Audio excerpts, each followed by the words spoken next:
Odontopneia traz hoje aqui nos estúdios Odontopneia Cast, podcast, quem? Dr. Roberto Maciel. Bom, enfim, dispensamos comentários para falar de odontologia do sono, respiração. Faça das suas palavras sua apresentação, Dr. Roberto, porque eu não tenho nem como te apresentar, porque o senhor é o cara. Muito obrigado, meu velho amigo José. Eu tenho, antes que fazer um depoimento, eu já conheço o José aí, penso que há aproximadamente 2 décadas. Eu ainda vivia na Europa, eu já conhecia as suas atividades, tanto do ponto de vista técnico como empresarial, e nós iniciamos a nossa cordial parceria ainda sem nos conhecermos pessoalmente. Eu vivia fora, em Europa, e o José em Goiânia, né? Então, temos uma bela história, eu acompanho a evolução de tudo que o José tem se envolvido nesses últimos 20 anos e tenho, de fato, um relativo orgulho do vitorioso, né? Empresário, técnico e tudo mais, que o José vem cada vez mais se consolidando. Nós temos um assunto afim, né, o que claro, nos permitiu essa afinidade ao longo desses anos, que são, né, ferramentas que utilizamos e que o José as produz, as desenha, as testa, e de fato tem uma importância muito grande no crescimento dessas ferramentas ao longo desses anos, para não só para o Brasil, como para alguns países aí da Europa e da América Latina, com os quais nós sabemos que o José tem intercâmbio, né? A sua empresa e as suas ideias e as suas filosofias de trabalho. Essa nossa conexão, esse trabalho, ele envolve, evidentemente, a odontologia, basicamente, né? Envolve o dentista dentro de um aspecto das disfunções respiratórias, basicamente, toda a vida. Quer dizer, nós estamos aí lidando, eu não sou um ortodontista e um ortopedista, mas nós, pronto, temos aí uma lista de ferramentas para diversos níveis de alterações do sistema mastigatório do ponto de vista biomecânico. E, nos últimos anos, o foco mais, digamos, importante de todo esse portfólio de possibilidades é exatamente a questão respiratória, que é cada vez mais importante. José, eu me congratulo que você ainda nessa luta, mas nesses 20 anos, de fato, houve um grandíssimo crescimento do ponto de vista científico e de estudos com muito rigor de controle dessa questão da absorção respiratória, ultrapassando muito os nossos limites conceituais da odontologia, quais sejam, não é, a maloclusão e etc., o bruxismo e tal. Há muito mais complexidade das neurociências atuais em relação à nossa conexão com as vias respiratórias, com a absorção do ar atmosférico do oxigênio e, claro, secundariamente, na medida em que nós, dentistas, temos a mandíbula como uma das conexões com a parede faringiana, com a parede posterior da faringe, as implicações das disfunções respiratórias em diversos transtornos e doenças, e o dentista ainda, talvez, por uma questão de grade curricular deficiente, claro, não percebeu a importância dele se dedicar um pouco a conhecer esse sistema e, claro, fazer treinamentos e qualificações, adequações, etc., porque ele pode efetivamente desenvolver um grandíssimo trabalho para a população, um grandíssimo trabalho para as pessoas do ponto de vista de várias questões subjacentes ao sono e à respiração, quais sejam questões cardiorrespiratórias, questões aí que depois da pandemia ficaram muito evidentes do ponto de vista do processamento do oxigênio em níveis pulmonares e depois, claro, a importância do nutriente oxigênio para todas as células do nosso corpo. Então, esse é um tema que eu tenho me dedicado muito recentemente. Temos tido uma resposta muito boa de várias áreas da saúde. E nesse ponto, só para fechar essa nossa introdução, vale comentar que esse sistema tem a otorrinolaringologia no início do processo respiratório, na região nasofaringiana, e da mesma forma tem o mesmo otorrino na região aqui hipofaringiana, garganta, etc. E, claro, no centro dessa discussão tem o dentista na região orofaringiana, com a nossa mandíbula para anterior, para posterior, com mais ou menos altura vertical e assim por diante. Então, é um tema muito importante que deve ser cada vez mais bem entendido. Então, maravilha, muito obrigado pelo convite. É sempre um prazer a gente discutir, e nesses níveis aí melhor ainda. O prazer é meu, porque eu sei que eu vou contribuir muito com a odontologia do sono, com a odontologia de um modo geral. Hoje, a sua presença aqui nos faz a refletir que cada vez mais a odontologia ela é muito mais do que dente. O dentista da atualidade hoje que está nessa vibe aí de ganhar mercado nas redes sociais, procurando ter ali uma forma de se destacar a cada dia que passa, ele sempre está preocupado em ter um serviço novo para oferecer, um produto novo para oferecer, e ele esquece que o paciente é um ser que está ali com vários problemas, e que essa questão dele saber interpretar o paciente como um todo, dentro de ajudar o paciente a melhorar a qualidade de vida como um todo, eu acho que é a bola da vez, porque realmente a respiração é o que está hoje promovendo aquela qualidade de vida excepcional para todo mundo, porque nunca teve tão forte e relevante o tema respiração, sono, igual hoje em todo mundo. Por quê? Eu atuo na área da odontologia de vários lados, não só na área da odontologia do sono. Na nossa empresa, a UHT, United Health Technologies, tem linha de frente com produtos na área médica, tem linha de frente com produtos na área de ortodontia, e nós temos hoje na área de respiração, que conversa intimamente com os dentes, que são os dispositivos intraorais. E hoje, Dr. Roberto,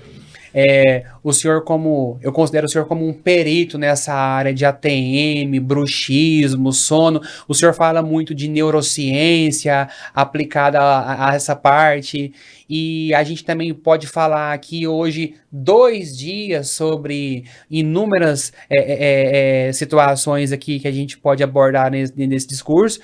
E eu não tenho nem palavras para puxar os seus repertórios, porque quem é o detentor do conhecimento aguçado aqui é você. Então eu te deixo à vontade para o senhor colocar aqui para mim algumas coisas e alguns temas que o senhor acha relevante, não só para aquele dentista que é o dentista expert, que é detentor de conhecimento, que pode formar uma linha de raciocínio mais ampla, mas para esse dentista que realmente a gente tem que forçar ele a desafiar a questão da compreensão de como que é feito toda essa parte de diagnóstico da respiração, que, mais uma vez, a gente entende que é multidisciplinar, porém o dentista, quando ele é muito bem capacitado, quando ele se força, quando ele tem um foco, ou seja, como ele come aquele com farinha, né, esse conceito com farinha e feijão, como a gente está acostumado a dizer aqui em Goiás, nossa, o fulano come com arroz e feijão o conteúdo dele.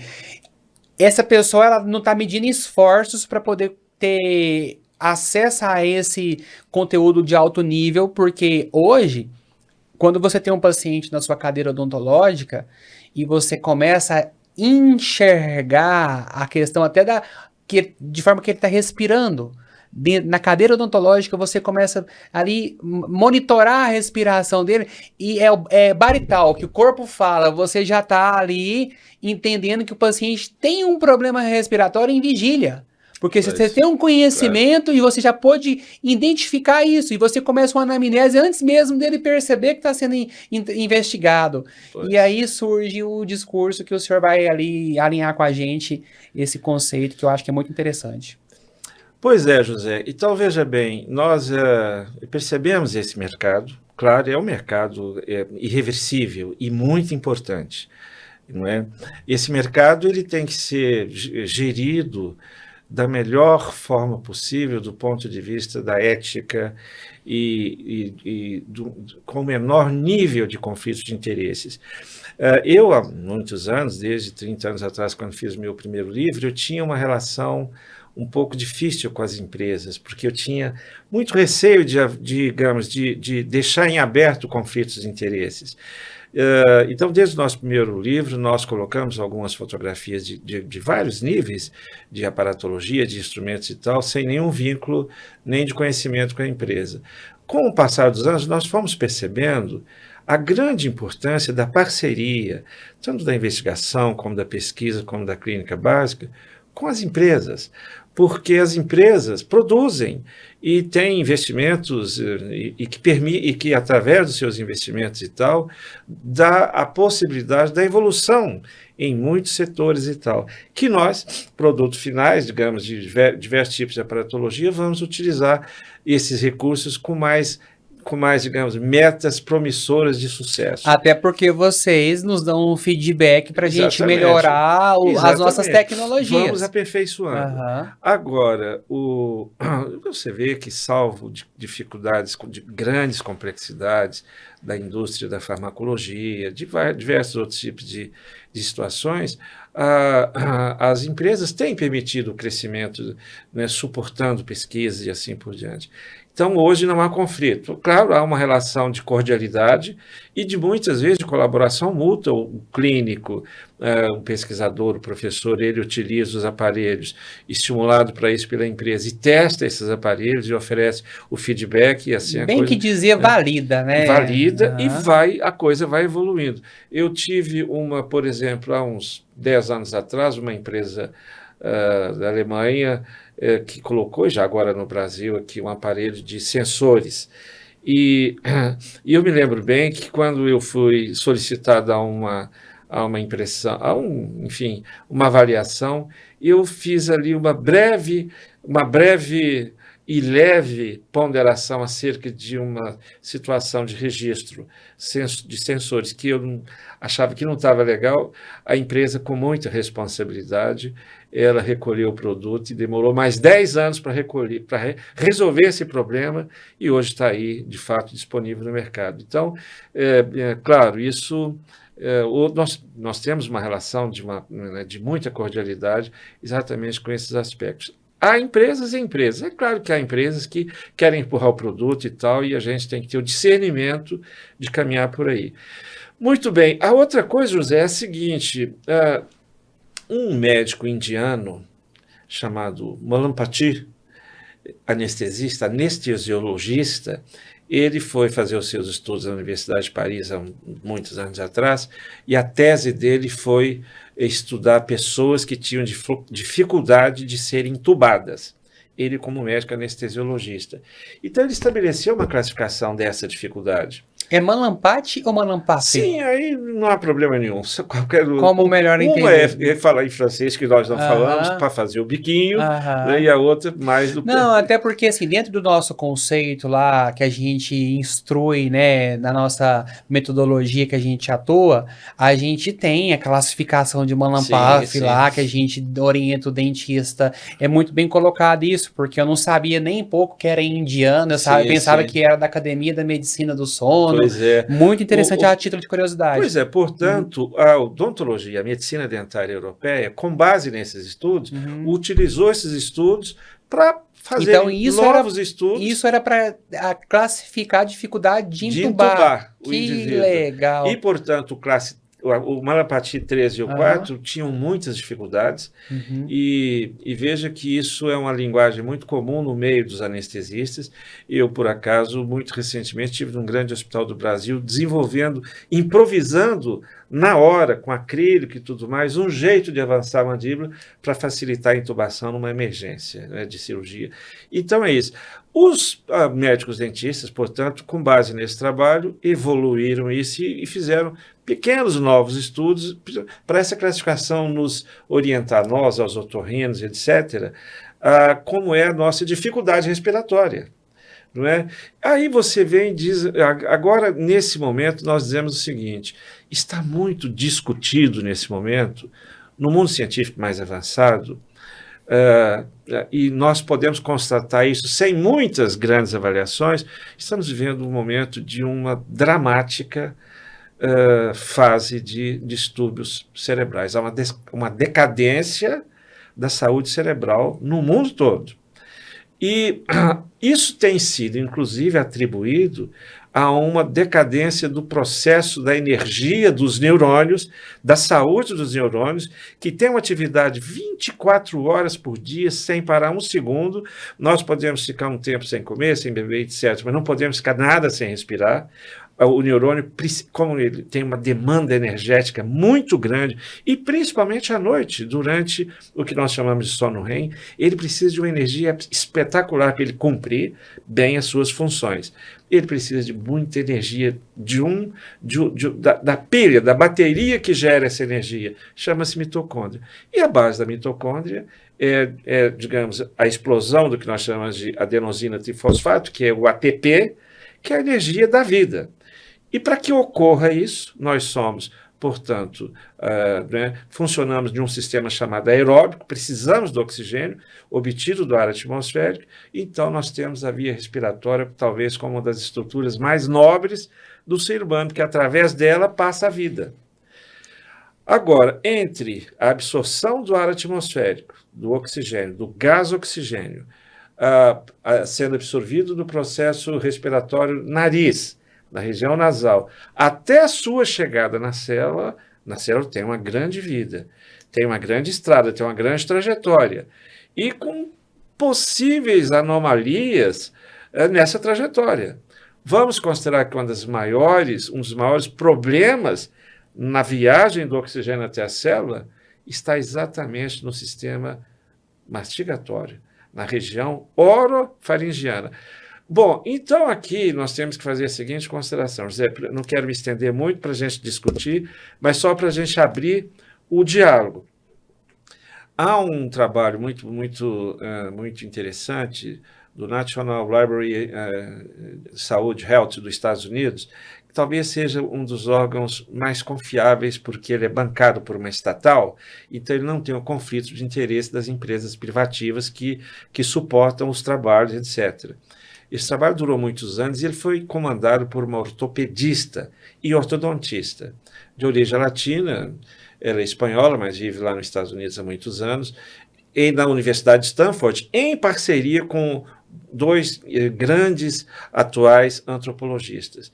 E esse trabalho, um trabalho espetacular, ele recebeu o título, quando ele foi lançado, de Mandíbula, a história de uma epidemia oculta. É um trabalho eminentemente antropológico que mostra que as novas gerações, e as futuras nem se fala, têm progressivamente uma redução do volume esqueletal da mandíbula e, ao mesmo tempo que a face lá no Neandertal era uma face muito inclinada, se tornou muito vertical e empurrou a mandíbula mais para posterior ainda. Isso faz todo jus ao conceito dos problemas advindo das extrações ortodônticas, porque grande parte dos pacientes que extraíram os 4 premolares são roncadores e são apneicos. José, isso é super interessante, porque nos dá até o mote para incluir nesse raciocínio um indivíduo que eu tive o prazer de ir no museu da vida dele, e foi evidentemente um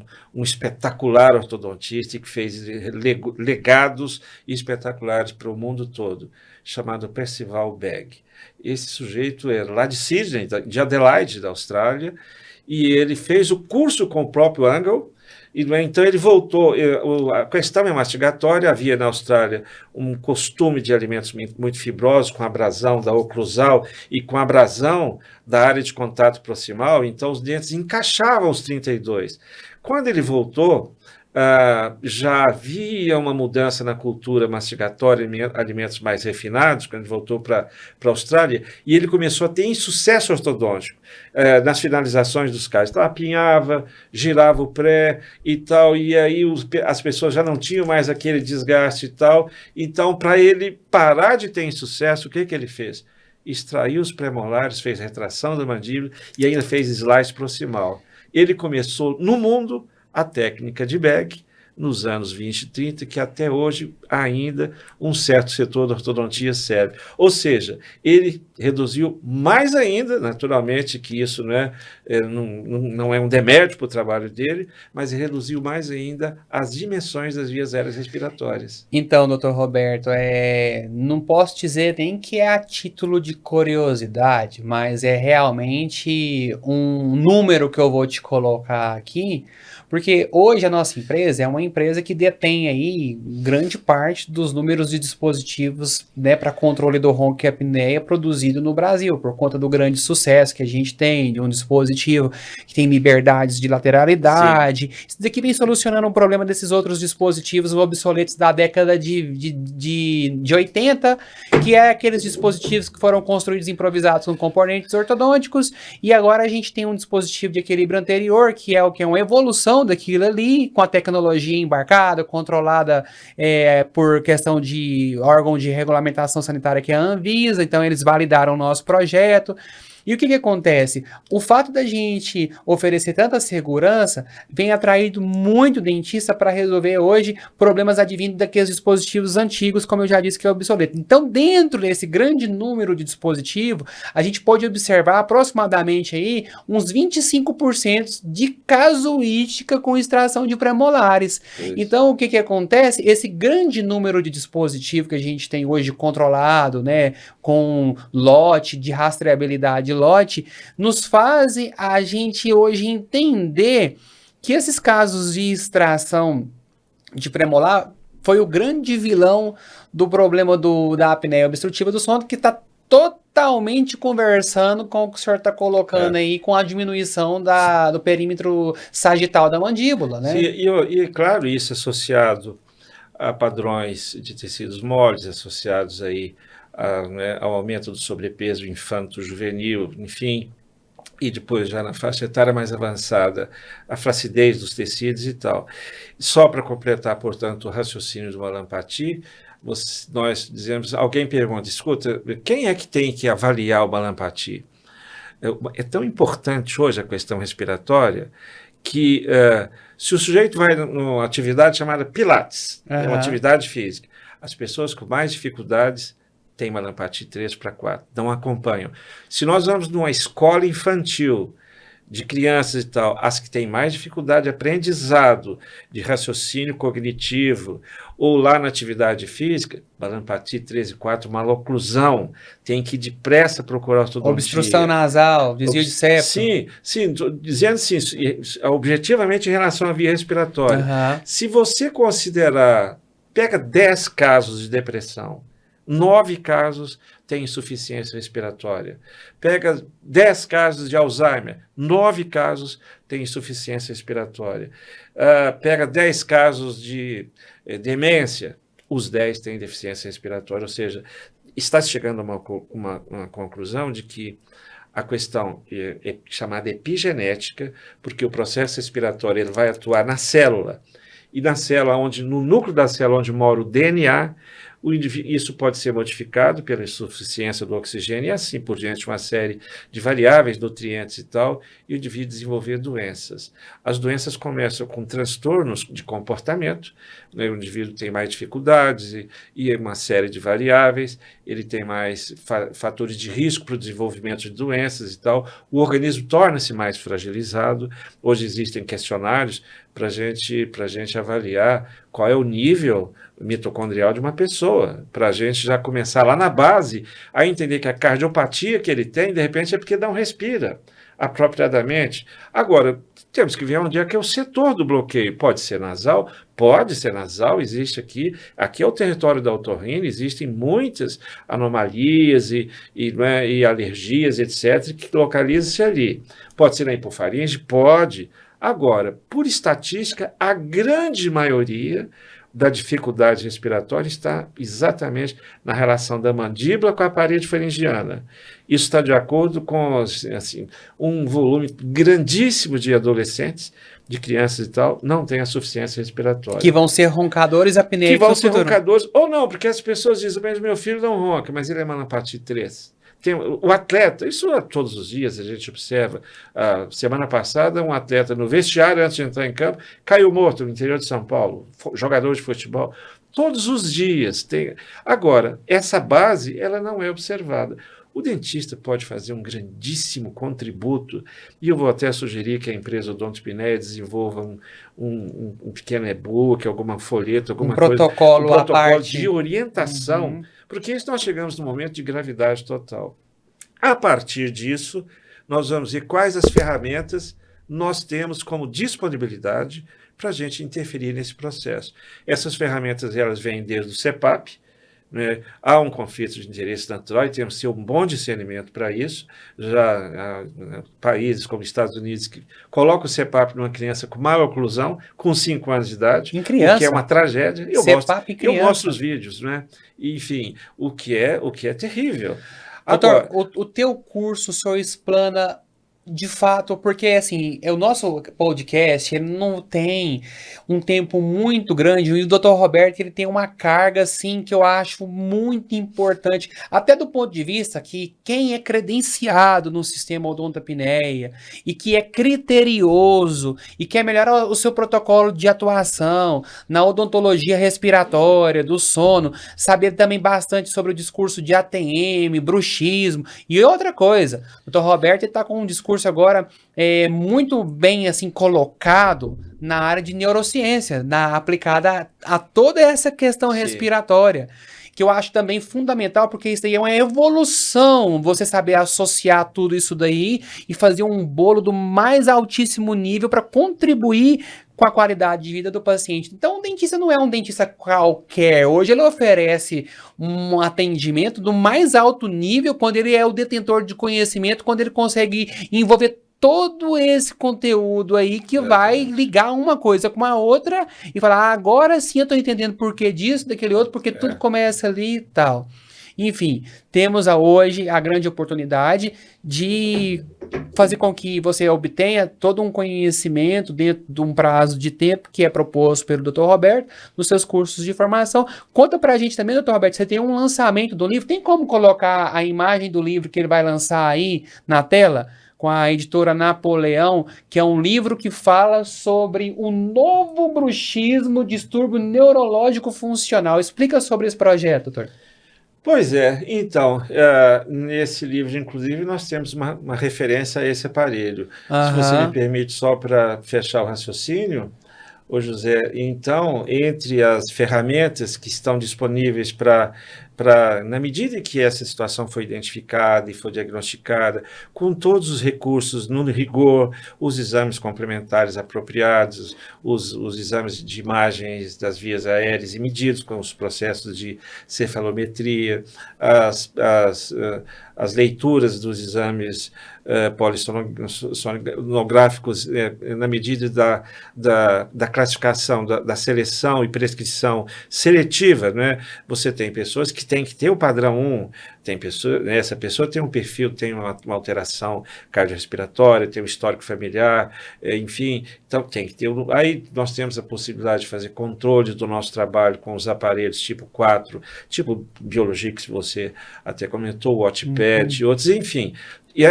O que eu quero dizer é que essa modalidade é uma modalidade muito importante e o indivíduo, né, e é bem-vindo para entrar nessa modalidade, tem que se adequar, tem que conhecer essas variáveis todas. Então isso todas. daí é tudo que está por trás de muito mais importante do que a atualidade que vem falando sobre tecnologia digital, da construção das placas, do escaneamento, de como que abre a mordida, que tanto que tem que abrir, a placa é feita no sistema full digital com fresadora ou é na impressora 3D. Então, placa é o discurso menos importante e o que mais importa é todo envolver todo esse conceito. Pois é, ô José, isso aqui, nós tivemos num congresso de sono em Atenas, na Grécia, um congresso com 2.000 pessoas por aí, 100 e poucos estandes, cada estande com um desenho de um aparelho diferente. a ideia de todos é que aquilo funcione. Avança a mandíbula, aumenta a dimensão vertical. Quer dizer, e todos dentro dos critérios técnicos funcionam. Então, os aparelhos... Agora, o manejo clínico disso, a indicação e etc., o dentista tem que se qualificar para fazer uma coisa... Aí entra uma competição de quem tem mais, digamos, quem tem mais domínio do que está fazendo. Agora, nós estamos falando de uma área multidisciplinar onde a medicina tem um grande domínio. A medicina do sono tem uma hierarquia de prioridades, a medicina que dá as cartas.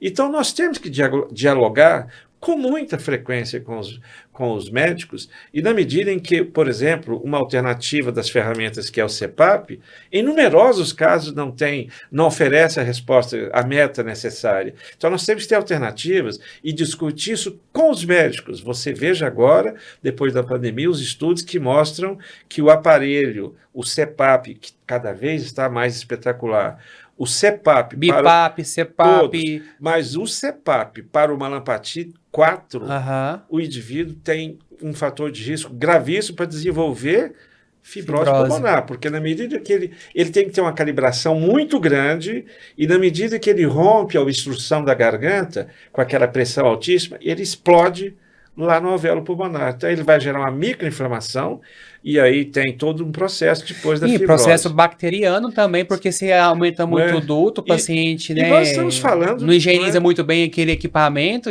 Agora, o CPAP foi maravilhoso e tal. Da mesma forma, nós estamos dizendo aqui, o conhecimento vale vidas, né, José? Com certeza. O dentista tem que saber que ele está lidando com vidas, e ele é muito importante. Isso aqui, portanto, vale vidas. Então, eu, há 30 anos atrás, já pus um capítulo sobre isso, no meu primeiro livro, 30 e poucos anos atrás. Naquela época, nós chegamos a colocar uma coisa ridícula, grosseira, que era uma extensão de um acrílico lá no palato mole, que a pessoa tinha, antes de vômito, então tinha que fazer um tratamento. Até hoje existe isso no mercado. Aquela região e tal. Doutor, deixa eu só pontuar uma coisa que eu acho bastante interessante, que o senhor me chamou aqui dentro de uma coisa antes que me foge à mente. Quando a gente vê propostas de cursos que chama muita atenção, mostrando esses dispositivos que o senhor acabou de mencionar, esse que entra dentro da garganta para tipo, pressionar o palato mole, né, para fazer com que para ele não cair. Você vê isso que é uma coisa obsoleta, mas assim, é como se fosse aquela coisa do como é que fala assim, museu de coisas novas, alguma coisa assim, né? O velho se tornou novo, algo mais ou menos do tipo, eu não tenho as palavras corretas para usar agora que me falta a memória, mas um dispositivo desse brilhoso, espelhando, num modelo bonito, desse feito na impressora 3D, chama a atenção. Um outro dispositivo desse aí, com componentes ortodônticos, chama a atenção. E essa geração hoje que está querendo entrar nessa área de respiração e tudo, muitas vezes e tem como isca de chamada essas peças que não menos importante, porém, entretanto, antes disso daqui, vem um conteúdo que ele pode ser muito bem explanado e convida e desafia as pessoas a forçar uma linha de raciocínio, de compreensão, muito fora da linha de conforto dele, porque eu vejo que o dentista hoje, ele vê dente... Pois. E quando ele vem um discurso que você convida ele a atuar, ele pensa assim, pô, mas eu vou ter que aprender muita coisa que não é dente. E aí o que o senhor me falou fora dos bastidores ali, que o que você quer hoje é o quê? Que tipo de público que você procura hoje para compreender o seu conceito, doutor? Eu acho muito interessante isso. Na verdade, nós estamos aí com 2 projetos de cursos para serem lançados agora em 2025. E evidentemente que não tenho interesse em profissionais que não queiram dominar no rigor, que tenham capacitações que necessitem de dedicação, de estudos, e que sabe que você colher um fruto, você tem que pôr a semente do aprendizado e tem que regar essa semente até que lá na frente, ou seja, a evolução, José, isso é uma frase que eu achei super interessante, a evolução está fora da zona de conforto. Justamente. Quem quiser ficar na zona de conforto, fica tranquilo e faz o seu trabalho, fique em paz, de boa. Nós, hoje em dia, temos uma certa exigência porque eu quero profissionais espetaculares, profissionais que façam a diferença na vida das pessoas, que nos represente do ponto de vista da importância da odontologia em todos os outros setores da saúde com a maior, né, lindeza possível, a maior capacitação. E você vê, e aí entra uma outra situação, me mostre, uma outra brincadeira, me permita, José, mostre-me o seu aparelho que eu te direi quem és. Não é? Evidentemente que nós não somos poetas, nós vivemos num mercado e precisamos de competir com os nossos concorrentes e tal. Se o meu produto, como diria Steve Jobs, tem uma apresentação, tem uma atração só pelo seu brilho e pela sua beleza estética, ele está ganhando. Esse aqui será o meu 6º livro. Evidentemente que um livro, quando ele tem uma estética bem elaborada, uma chamada, uma capa glamourosa. Exatamente, ele vai chamar atenção. Os meus 4 livros eu trabalhei dentro de um conjunto, que eu precisava de falar o seguinte, não adianta você passa na frente de uma confeitaria e o bolo tá feio, ele não te convida a você entrar e pedir uma fatia daquela torta.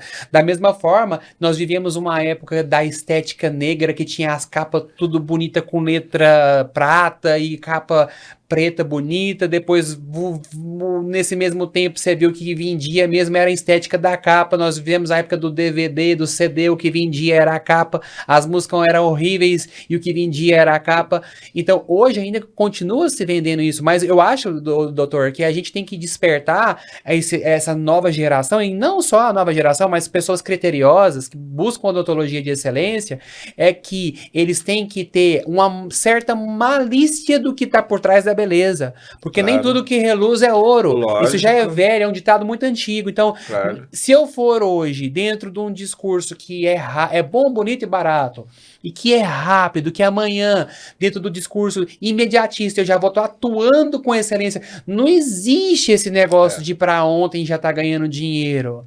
Eu acho que é aquele discurso sem sacrifício não tem vitória. Você vai ter que se dedicar, se aprimorar, treinar, errar, acertar, treinar, porque cada caso é um caso.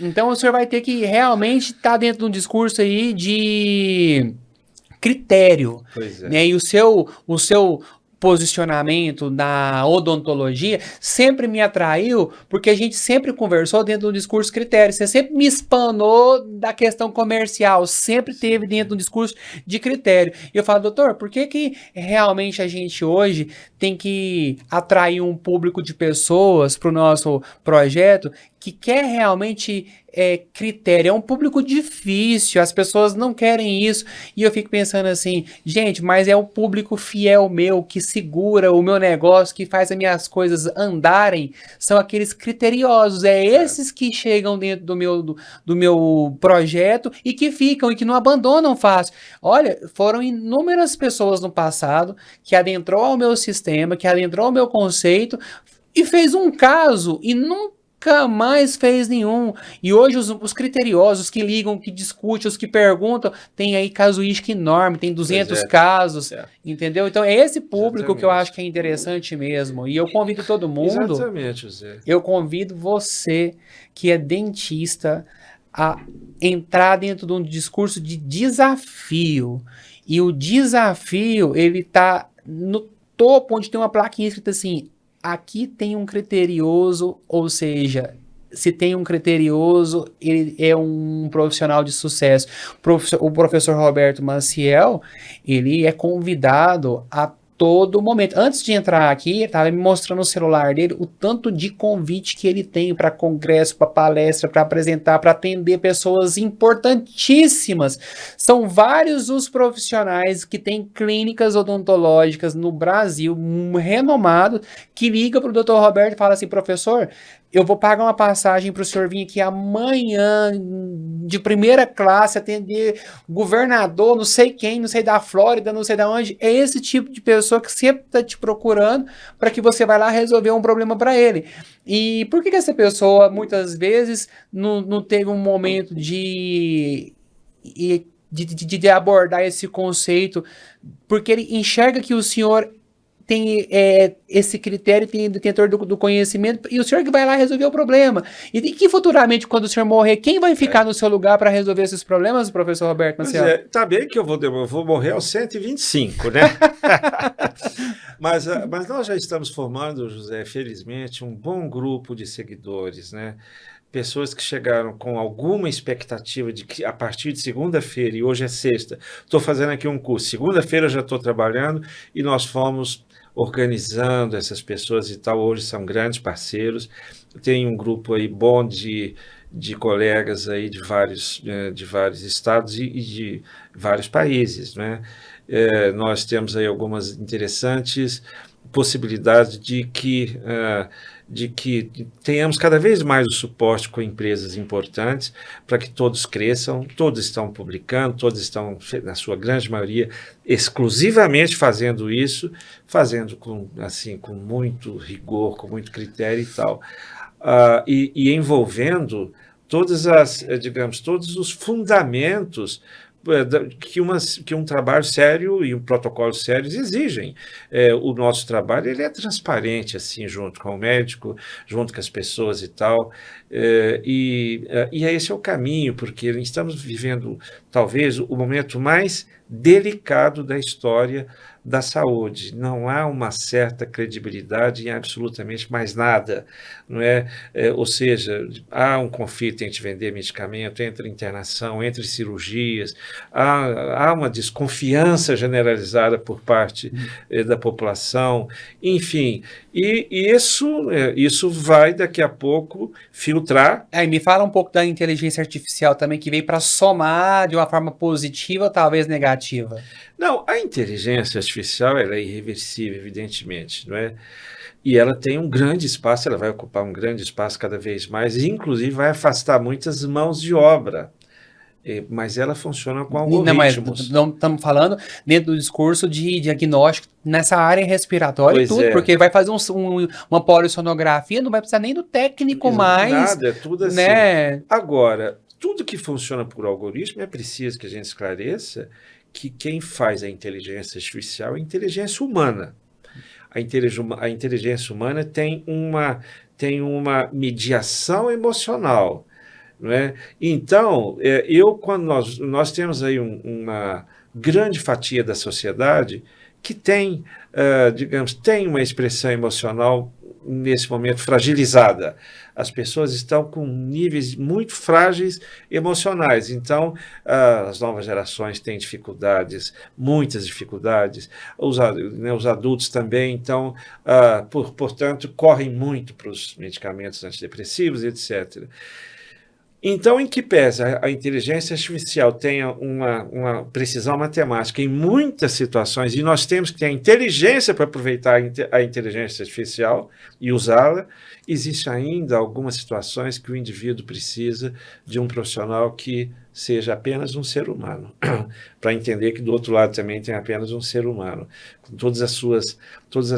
Ô José, eu aproveito até para fazer um breve comentário, eu gosto de conversar com o José, porque é uma inteligência que capta as coisas e tal.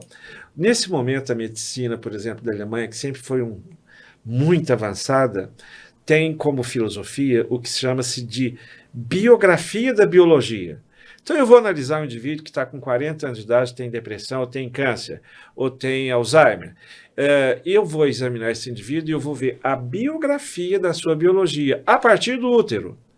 Nós vamos ver como é que foi a gestação da mãe desse paciente, como é que foi o parto, como é que foi as suas primeiras, né, assim, os primeiros momentos da fase neonatal, depois em criança, depois em adolescente, porque muitas patologias vieram de lá.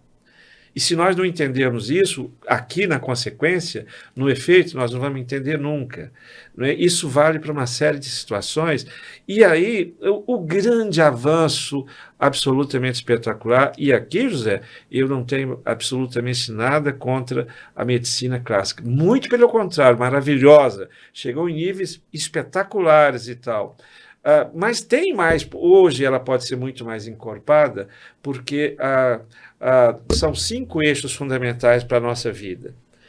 Nós somos, eu, José, os telespectadores, as pessoas nós somos o que nós comemos e bebemos, Nós somos o que nós respiramos e o que nós dormimos. Nós somos a nossa expressão emocional e um pouquinho de atividade física. Esses 5 eixos essenciais da vida não estão na grade curricular da medicina. Esses são naturais. E nós temos que ter profissionais que conheçam bem isso para que o paciente tenha isso. Se isso estiver desequilibrado, não há milagres, não há remédios que reponham essas coisas. Agora, temos que ter críticas, ô José. Nós aqui... Deixa eu só, uma colocação. Você está falando uma coisa, está me vindo uma coisa em mente aqui. Poucos meses atrás, eu tive uma consulta com a minha psiquiatra.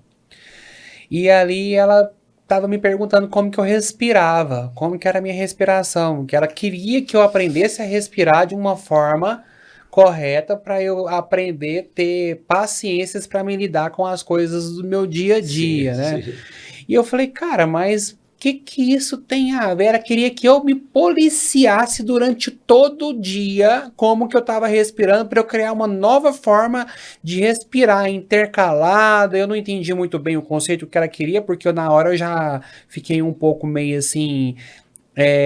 desacreditado da técnica que ela queria implantar no meio de conduta comigo, porque eu falei assim, eu não tô tendo tempo pra nada, agora eu vou ter que parar o mundo pra ver como é que eu tô respirando, se é devagar, se é rápido. Então ali nós ficamos ali numa anamnese ali com essa psiquiatra 4 horas. Ela queria saber como que era a minha respiração quando eu tava nervoso, quando era que eu tava eufórico, quando era, que jeito que eu respirava.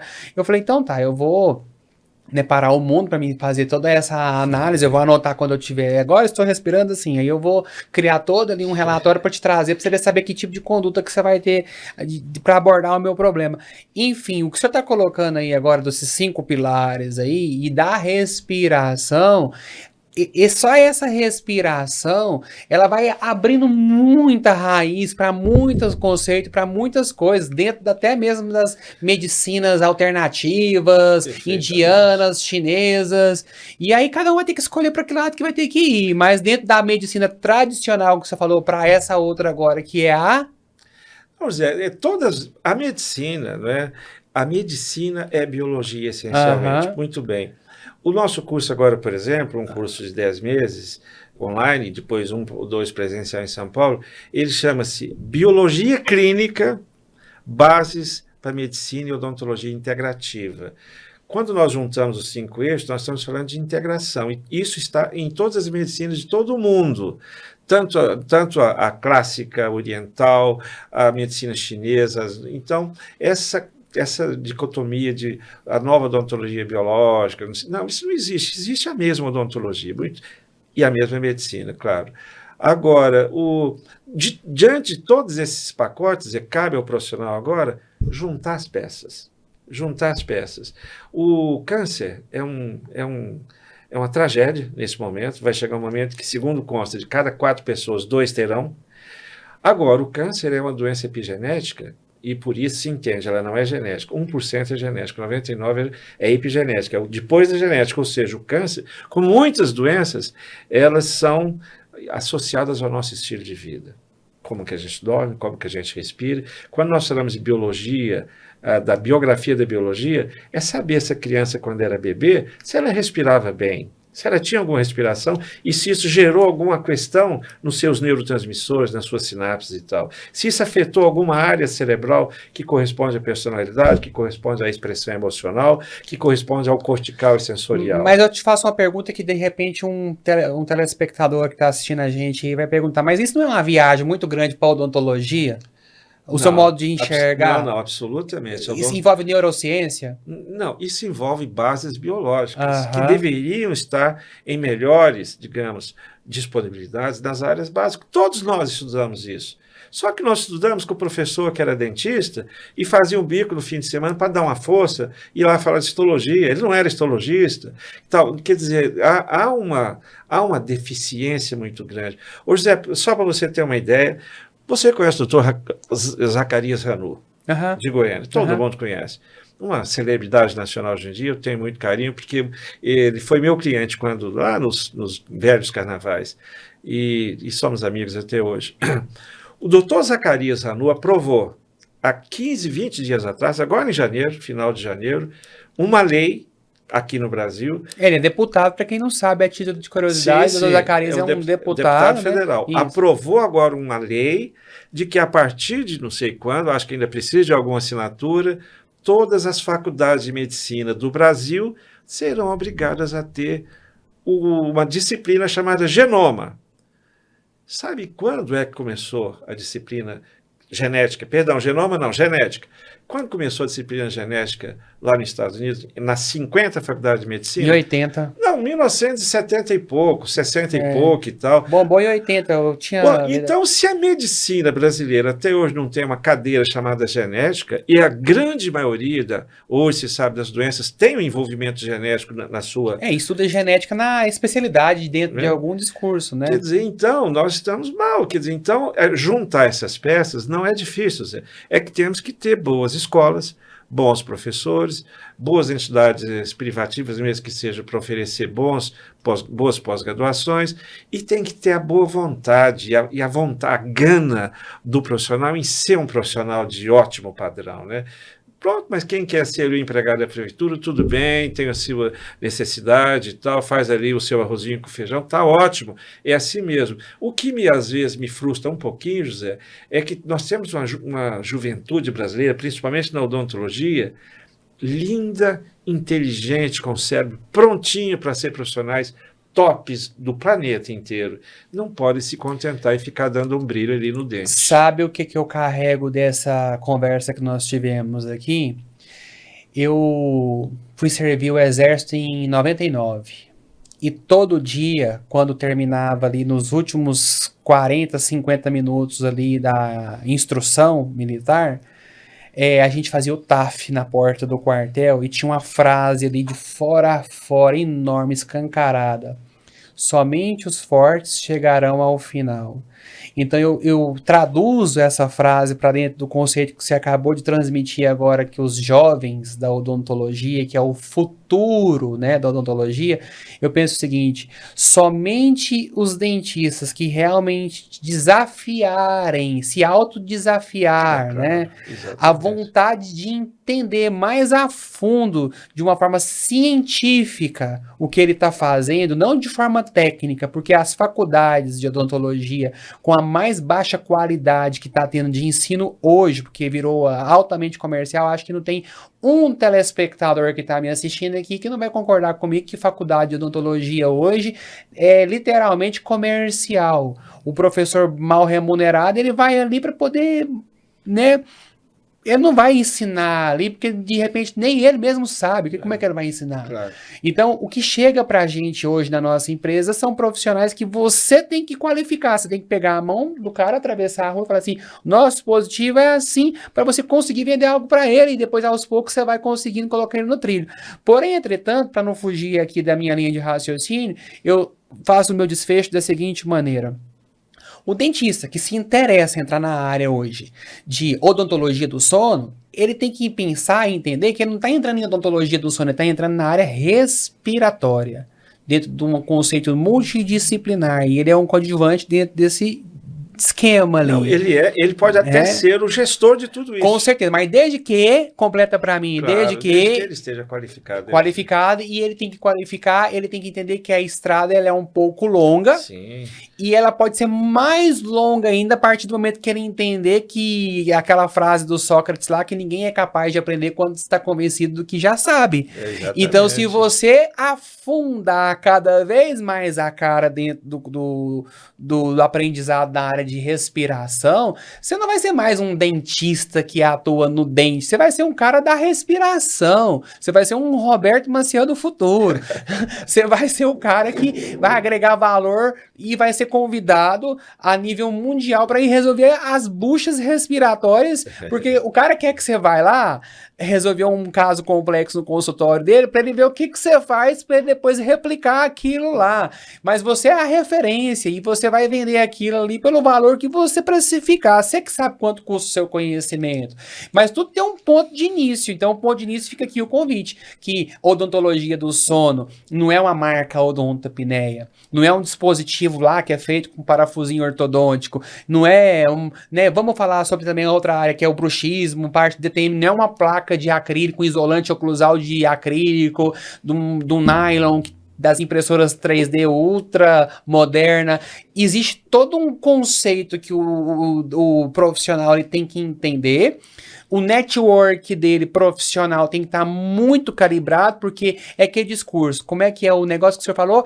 O dentista merece o protético que tem, não lembro como é que era. Não, assim, isso é uma brincadeira. É uma brincadeira, respeitosa, mas o dentista tem o paciente que merece. Aham. O paciente também tem o dentista que merece. Aham. E assim segue a vida, né? Justamente. Então, você vai escolher quanto que você quer pesar dentro dessa área de respiração na odontologia, dentro desse discurso sono no geral, que a gente hoje tem que entender o seguinte: a gente não está na década de 80 mais.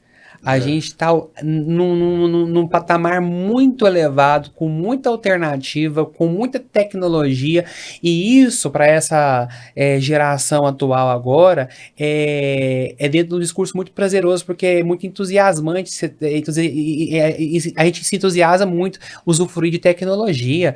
Quando começou a bombar essa parte de odontologia digital, gente, o que é isso? Você pegar um scanner e ver o arquivo no computador, você desenhar uma placa, você desenhar alguma coisa, tecnicamente é muito prazeroso. Só que quando você associa tudo isso daí, com essa tecnologia, com o conhecimento que você tem, e que você pode melhorar a qualidade de vida das pessoas, e não só você ser detentor de conhecimento, mas você também prover, né, você também disseminar o conhecimento, ser reconhecido por isso.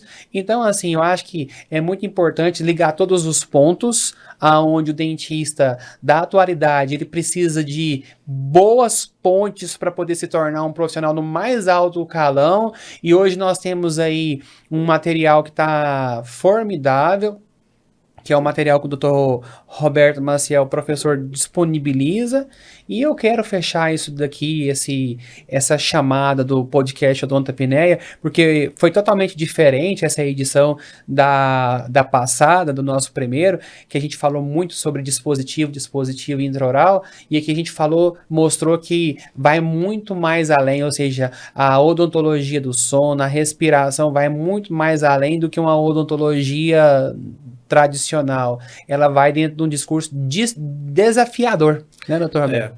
Você também, então, para mim fazer as últimas palavras, é assim, um podcast é pouco, né? Falamos pouco, eu trabalho com esse aparelho aqui já há muitos anos, acho que desde a concepção dele, ainda vivi em Europa, eu dissemino ele para muita gente, para muitos colegas, e ele tem o prazer de dizer que tem muita gente que utiliza, que nós encaminhamos.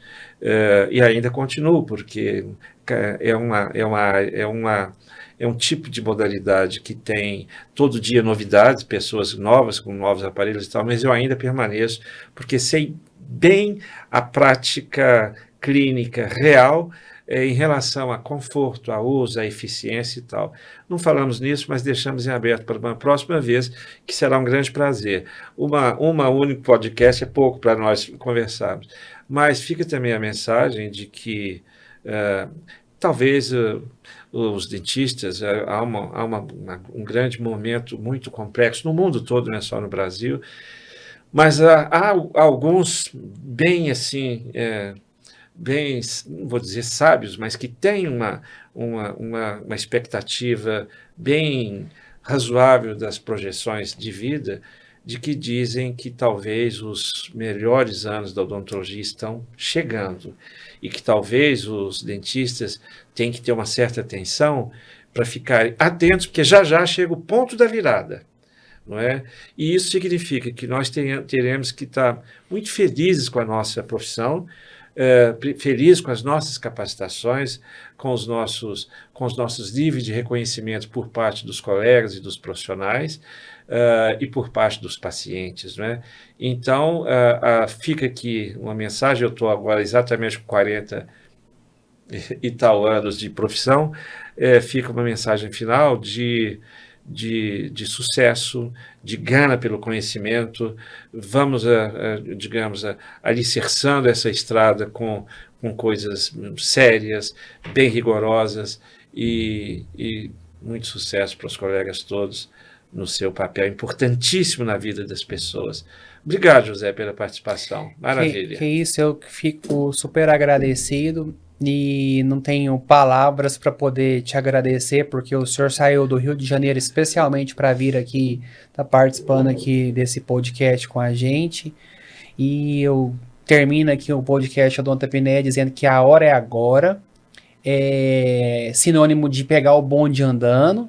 E na melhor situação possível hoje dentro da odontologia, nunca se falou tanto em problemas e distúrbios respiratórios, e o dentista hoje que escolher tá entrando na parte de atuar na área de controle do ROM, que é a apneia obstrutiva do sono, com um dispositivo que ele não vai ter dor de cabeça, realmente nós garantimos e temos como se comprovar realmente, de fato, que a gente está te propondo o melhor caminho de fazer com que o dentista atue numa área, né, de segurança na odontologia do sono. É sinônimo de odontoapneia. Muito obrigado pela sua atenção, e se você gostou desse podcast, compartilha, se inscreva nesse canal aí e até o próximo episódio.